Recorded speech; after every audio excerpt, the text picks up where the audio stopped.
सबों का ABPN education पे स्वागत है। आज हम लोग अल्प प्राण व्यंजन और महाप्राण व्यंजन के बारे में जानने का प्रयास करेंगे। जैसा कि आप देख रहे हैं कि अल्प प्राण व्यंजन और महाप्राण व्यंजन लिखा हुआ है।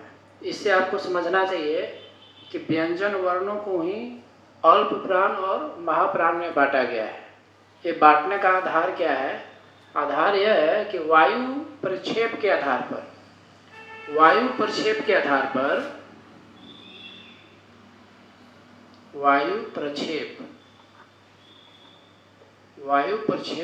पर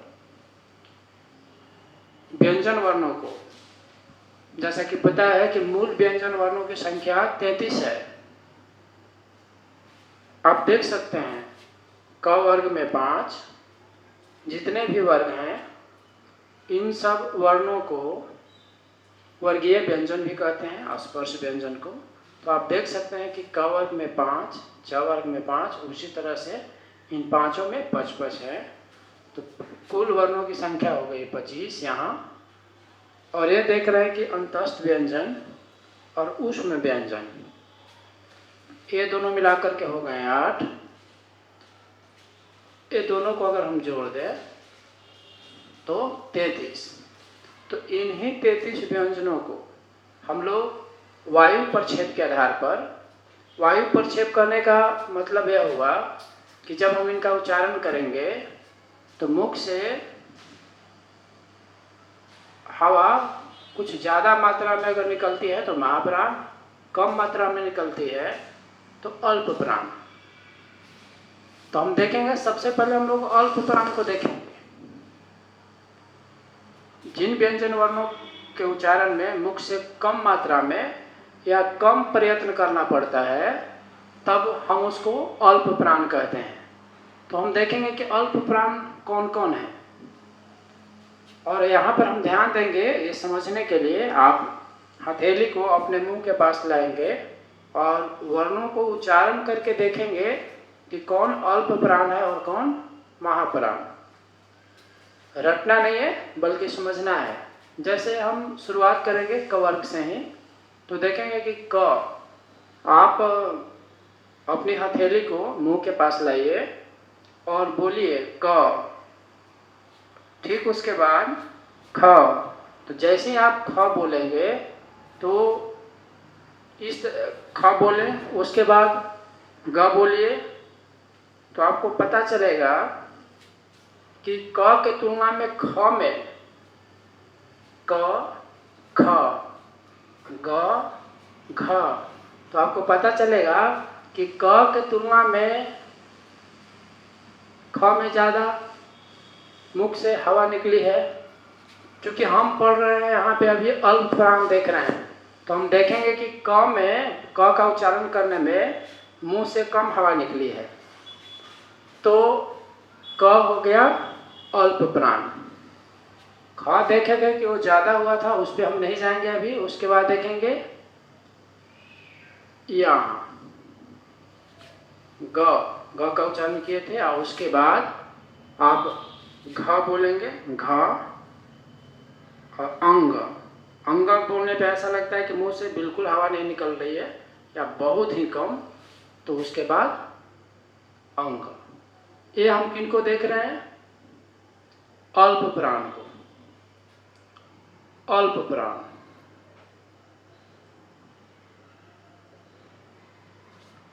वायु प्रक्षेप कह लीजिए। कई जगह ये जो प्राण है, प्राण का अर्थ वायु से है। वायु, ऐसे भी हम लोग कहते हैं कि बिना वायु के हम लोग जीवित नहीं रह सकते हैं, लेकिन ये समझने के लिए है, यहाँ उच्चारण के क्रम में कम प्रयास में मुख से जब कम हवा निकले तब हम उसको अल्प प्राण कहते हैं। इसको ऐसे भी हम याद कर सकते हैं आसानी से। अल्प प्राण में अ है सबसे पहले, यानी कि स्वर वर्ण में पहला वर्ण, स्वर वर्ण में सबसे पहले अ आता है। उसी तरह से व्यंजन वर्ण में सबसे पहले क आएगा। यानी फर्स्ट। उधर में स्वर वर्ण में अ फर्स्ट है और ये व्यंजन वर्ण में इसको हम फर्स्ट। ऐसे भी अगर वर्ग हम बांटे इसको क वर्ग में, तो क वर्ग का पहला लेटर क, ये दूसरा, ये तीसरा, ये चौथा और ये पांचवा। उसी तरह से शब्द तो आप देखेंगे कि अल्प प्राण में पहला, जैसे अ है तो ये पहला है तो पहला से पहला पकड़ लेंगे। उसके बाद देखेंगे एक गैप करके आ रहा है, क के बाद ख नहीं है, क के बाद ग है, ग के बाद ख नहीं है, उसके बाद अंग है। तो हम देखेंगे क, ग और अंग, ये तीनों जो है अल्प प्राण है। एक बार पुनः हम लोग देखेंगे, समझेंगे, और केवल समझने, आप अगर इसको अनुभव करेंगे तो आपको याद करने की जरूरत नहीं पड़ेगी। जैसे क, ख, तो जैसे ख बोलेंगे तो हवा ज़्यादा निकल रही है तो उसको हम तो अल्प प्राण में रखेंगे नहीं, क्योंकि इसमें अल्प प्राण में कम वायु की ज़रूरत है, हवा निकलती है। तो क, ग और अंग, ये तीन, और ये प्रत्येक वर्ग में वही आएंगे। जैसे कि पहला वर्ण, दूसरा वर्ण, पहला वर्ण, तीसरा वर्ण और ये पांचवा वर्ण। पुनः एक बार देख लेंगे, प्रत्येक वर्ग का पहला वर्ण, तीसरा वर्ण, पांचवा वर्ण, यानी कि हम कुल इसको बोल सकते हैं, अगर ऐसे देखें 1 3 5 यानी कि 135। ठीक चलेंगे तो हम देखेंगे च वर्ग में तो ये पहला हो जाएगा, ये तीसरा हो जाएगा और ये पांचवा हो जाएगा। उसी तरह से ये देख लेंगे, पहला हो जाएगा, तीसरा हो जाएगा, ये पांचवा हो जाएगा। उसी तरह से त वर्ग में पहला, तीसरा, पांचवा। प वर्ग में पहला, तीसरा, पांचवा।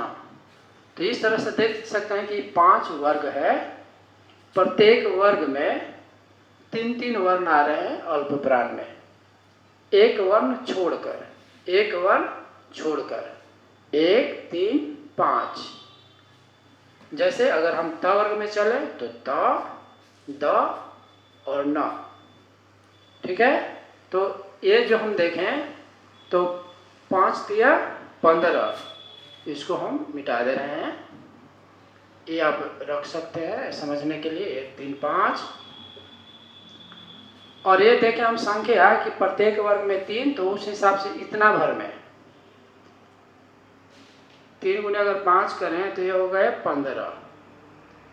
अब देखिए अल्प प्राण, अंतस्थ व्यंजन, अ से अल्प प्राण, अ से अंतस्थ व्यंजन, तो ये भी आएंगे किसमें? अल्प प्राण में।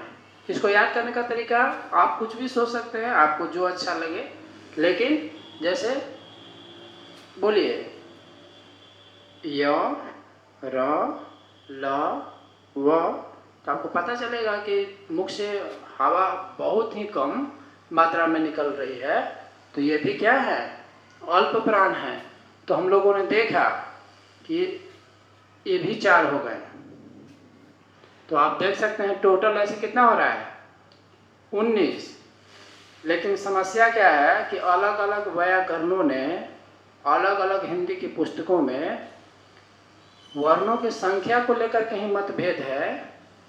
जैसे इसी में आप देखते हैं कि इसके नीचे लोग बिंदु लगा देते हैं, अलग हम कर दे रहे हैं इसको अड़ और ढ। जैसे इसको तल बिंदु, चाहे द्विगुण व्यंजन वर्ण या उत्क्षिप्त कहते हैं, उत्क्षिप्त वर्ण व्यंजन, ये नीचे बिंदु दिया हुआ है। अगर इसको अगर आप डाल दें तो अगर वैसा किया जाए तो ये वाला अड़ अड़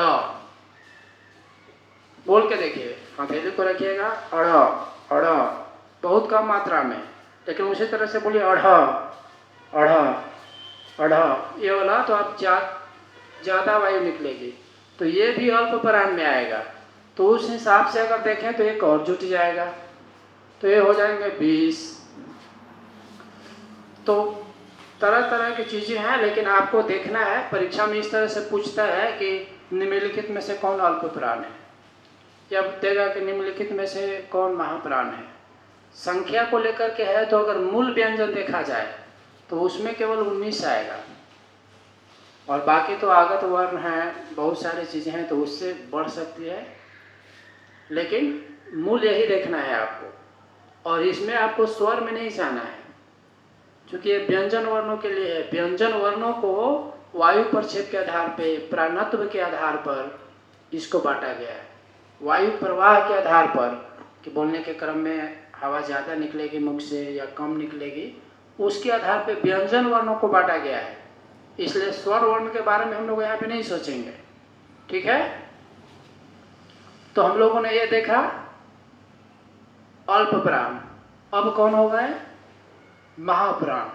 तो जो बच गया, अल्प प्राण के बाद जो बच गया वही हो जाएगा महाप्राण। तो हम देखेंगे कि कौन कौन बचा। तो हम देख रहे थे कि इस तरह से सब पहला, तीसरा, पांचवा,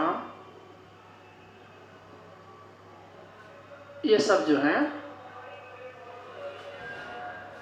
अल्प प्राण है। तो बचा क्या? प्रत्येक वर्ग का दूसरा, चौथा, प्रत्येक वर्ग का दूसरा, चौथा, यानी कि महाप्राण में महाप्राण प्रत्येक वर्ग का दूसरा और चौथा। तो उस हिसाब से देखेंगे कि प्रत्येक वर्ग में हम कह रहे हैं कि दूसरा और चौथा यानी कि 2, प्रत्येक वर्ग में 2 महाप्राण है। तो 5 वर्ग है, तो 5 दूना 10, इनकी संख्या हो जाएगी 10। यहाँ इसके अलावा देखेंगे कि क्या बचा। तो बच रहा है, देखिए आप, ऊष्म व्यंजन, इनकी संख्या कितनी? 4। तो 4 यहाँ जोड़ दीजिए, ये हो गए 14। कितने हो गए? 14। अब बच गए उत्क्षिप्त व्यंजन में अढ़। वायु जो है ज्यादा मात्रा में निकल रही है। अब हम सोचेंगे कि बोल के चेक करेंगे, इसको पुनः हम देख लेते हैं। ख, स्पष्ट पता चलता है कि मुंह से ज्यादा वायु निकल रही है, ज्यादा प्रयत्न करना पड़ रहा है। ख, घ, उसी तरह से छ, झ, पता चलेगा कि वायु प्रवाह जो है हथेली पे स्पष्ट दिखता है। तो इससे आपको समझना है, रटना नहीं है। आप इसको अनुभव कीजिए और इसको आप स्पष्ट अनुभव कर सकते हैं।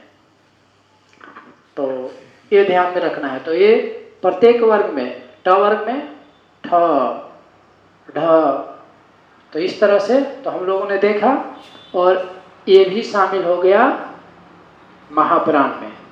तो हम लोगों ने देखा कि टोटल इसमें एक और जोड़ दीजिए, तो 14 1 15, इस तरह से।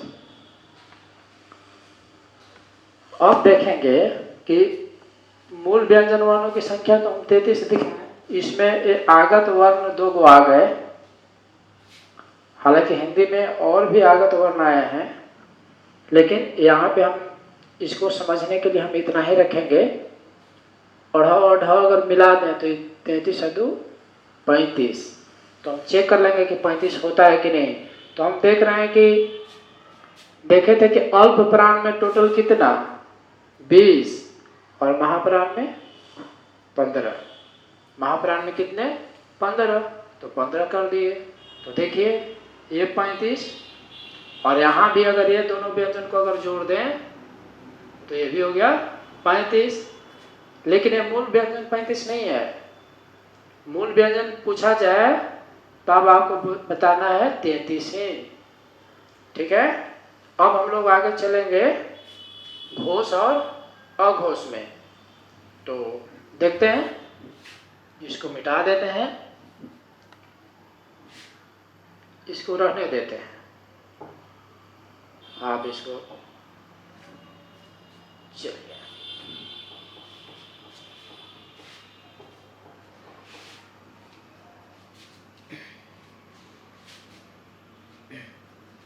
तो घोष अघोष व्यंजन वर्णों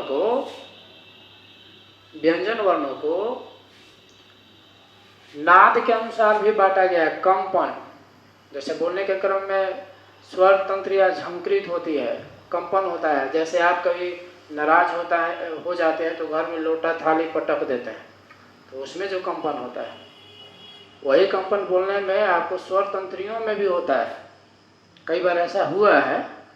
तो इसमें भी वर्णों के उच्चारण में भी, जैसे ओम बोलेंगे तो यहाँ एकदम कंपन होगा, आपको लगे कुछ है उस तरह से। ये सब हम देखेंगे, तो देखते हैं। चलिए, व्यंजन वर्णों को नाद के अनुसार 2 वर्णों में बांटा गया है, सघोष या घोष कह लीजिए, अघोष, यानी कि सघोष और अघोष में। तो देखेंगे, पहले हम लिखेंगे अघोष, और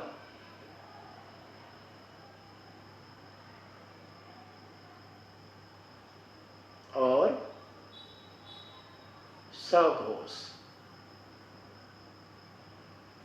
इसको केवल घोष भी लिख सकते हैं। नाम से देखिए, घोष का मतलब ये होता है नाद, कंपन, आवृत्ति। उस रूप में जैसे हम लोग बोलते हैं, जैसे आप बोल के आप देखें, आप ठीक उसी तरह से जैसे हम बोले कि आप अल्प प्राण और महाप्राण में आप बोल के देखे थे, उसी तरह से वर्णों को हम बोल करके देखेंगे कि इसमें क्या होता है। तो बोलिए क, ख, ग, घ, तो आपको यहाँ कंपन दिखेगा स्वर तंत्र के पास। आप बोल के देखेंगे, फिर उसके बाद अंग, अंग, ऐसा लगेगा कि जो नासिका में कंपन हो रहा है, हिल रहा है। जैसे भूकंप आती है तो पृथ्वी कंपन करती है, उसी तरह से स्वर तंत्रियों में कंपन होता है। और ये जो है, बोलेंगे और अनुभव करेंगे तो आपको स्पष्ट दिखेगा। और इसको रटना या रटने के लिए तो हम कभी नहीं बोलेंगे, आपको समझना है। समझ की चीज़ों को अगर समझेंगे, कुछ लोग ट्रिक भी बनाते हैं, तो समझ गए तो ये सबसे बेहतर है। ट्रिक ज़्यादा टिकता नहीं है। आप अगर बेहतर समझ रहे हैं तो अपने ढंग से भी ट्रिक बना सकते हैं। कुछ चीज़ों के लिए ट्रिक सही है, और हर चीज़ में ट्रिक बिल्कुल बेतुका है। हम अपने विद्यार्थियों को सलाह देंगे कि आप वस्तुओं को, विषय वस्तु को गहराई से समझें, और जहाँ आपको लग रहा है कि वहाँ सही ट्रिक हो सकता है, तो कुछ चीज़ों के लिए ट्रिक सही होते हैं। अगर आप कोई चीज़ भूलते हैं और आपको कुछ ऐसा मिल जाए आधार जिससे आप उसको नहीं भूल पाते हैं, तो वहाँ आपके लिए वो ट्रिक सही है। आप अपने से बना सकते हैं। ये कोई ज़रूरी नहीं है कि हर चीज़ हम ट्रिक से याद करें, नहीं तो आपके लिए वो समस्या बनेगी। तो ये देखिए, तो अघोष और सघोष जैसे बोलेंगे, पहचाने का तरीका भी, वर्णों को बोलने में अगर स्वर तंत्रियों में कंपन हो तब कहेंगे कि नहीं, ये जो है सघोष है। और न हो, और इसमें क्या है, न होने का मतलब है कि उससे केवल श्वास से मतलब है, कंपन से नहीं मतलब है। सघोष में कंपन से मतलब है, नाद से मतलब है। उसमें स्वर तंत्रियों में झंकृत होगा, कंपन होगा। लेकिन अघोष में सघोष का विलोम ही है अघोष। स मतलब साथ, घोष मतलब नाद, कंपन, कंपन के साथ। अघोष कंपन के साथ नहीं है। तो इसमें केवल श्वास निकलेगा, वायु निकलेगी, कंपन नहीं होगा, तो अघोष होगा। क, ख, क, ख अगर आप बोलेंगे तो इसमें आपको कंपन नजर नहीं आएगा, लेकिन आगे वाला देखेंगे तो कंपन नजर आएगा। पहचानने का आसान तरीका, अ स्वर वर्ण का पहला वर्ण अ, क वर्ग का पहला क, यानी कि पहला वर्ण, ठीक है। उसके बाद ख दूसरा, ठीक है, पहला दूसरा, ये दोनों किसी वर्ग का पहला दूसरा अघोष होगा। पहचानेंगे, उच्चारण करके हम देखेंगे। कंपन के लिए भी यहाँ हाथ रखने की जरूरत नहीं है। ये हाथ हथेली जो रखेंगे ये अल्प प्राण और महाप्राण के लिए है, और कंपन के लिए बस बोलेंगे और स्वर तंत्रियों पर नजर देंगे कि जहाँ से आवाज निकल रही है वहाँ पे कंपन हो रहा है कि नहीं हो रहा है। तो क और ख में उस तरह का कंपन नहीं है, लेकिन आप बोले ग तो आपको कंपन होगा। घ अंग, तो नासिका में वहाँ ऊपर कंपन हो रहा है। तो प्रत्येक वर्ग का पहला और दूसरा वर्ण, प्रत्येक वर्ग का पहला और दूसरा वर्ण अघोष। आप इस में देखें ये अघोष होगा, और बाकी बच गए कौन कौन, 3, 4 और ये 5। अगर ये अघोष है तो बाकी सघोष है। अभी हम लोग केवल अघोष पे चलेंगे। तो उसी तरह से ये दोनों, ये दोनों, ये दोनों, ये दोनों, ठीक है। तो ये हो गए, अगर इनकी संख्या देखी जाए तो 5 दूना 10। चलिए अब उसके बाद देखेंगे, इसमें क्या समझेंगे, अघोष है उसके साथ अ नहीं रहेगा। अघोष के साथ अ नहीं, याद करने के लिए ऐसे आप बोल के देखेंगे य र ल व, और हाथ रखने की इसमें जरूरत नहीं है। यहाँ पे हम हाथ रख दिए, लेकिन हाथ नहीं रखना है। य र ल व, इसमें कोई कंपन नहीं है। आप देखिए है कि नहीं है। अभी हम बताएं, उच्चारण करें य र ल व, तो आपको पता चलेगा कि इसमें कंपन हो रहा है। तो देखिए हम अभी बताए कि अघोष के साथ अ नहीं, इसमें समझने के लिए अघोष के साथ अ नहीं, तो ये नहीं रहेगा। अब बोलेंगे स श ए, तालु से इसका उच्चारण होगा श श स। ये जो तीनों हैं अघोष है, ये तीनों अघोष। र ल व, इसमें कंपन है व। तो देखिए ये 3 हो गए, तो आप इसको लाइए 3, ठीक है। इसके अलावे और अगर कोई वर्ण हो, हाँ नहीं, हाँ इसमें नहीं आएगा। तो देखेंगे आगे सघोष में वैसे वर्ण जिनके उच्चारण में स्वर तंत्र या झंकृत होती है, तो ये दोनों को छोड़ करके तीसरा, चौथा, पांचवा। अघोष में हमने देखा कि पहला दूसरा। सघोष में सघोष 3, 4, 5, ठीक है। तो यहाँ हम देख रहे हैं 5 वर्ग हैं, तो देखेंगे इनकी संख्या हो जाएगी 3 गुने 5, ये हो जाएगा 15, और साथ में इसके अलावा जो बचा ये नहीं है, तो ये वाला आएगा, और एक ये बच रहा है, तो ये डालिए आप यहाँ पे। इनकी संख्या 4, य र ल व, और एक ह है, ये भी हो जाएगा एक। तो इस तरह से हमने देखा कि इनकी संख्या हो गई कितनी, यहाँ तो 20 है, 15 4 20, और उसी में हम बोले कि अगर इसको ला दें अढ़ अढ़ जो तल बिंदु है या उच्चिक व्यंजन है, तो ये दोनों के दोनों अढ़ अढ़ इसमें कंपन है, सघोष में आएगा तो ये भी जुड़ जाएंगे। तो ये संख्या आपको देखना है परीक्षा में कि किस तरह से दे रहा है।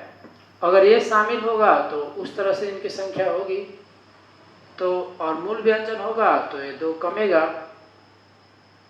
और पहले ही बता चुके हैं कि वर्णों को संख्या के लेकर के इतना मतभेद है कि अस्पष्ट कह पाना मुश्किल है, क्योंकि अलग अलग व्याकरणों ने अलग अलग हिंदी की पुस्तकों में इतना विविधता देखी जाती है कि एक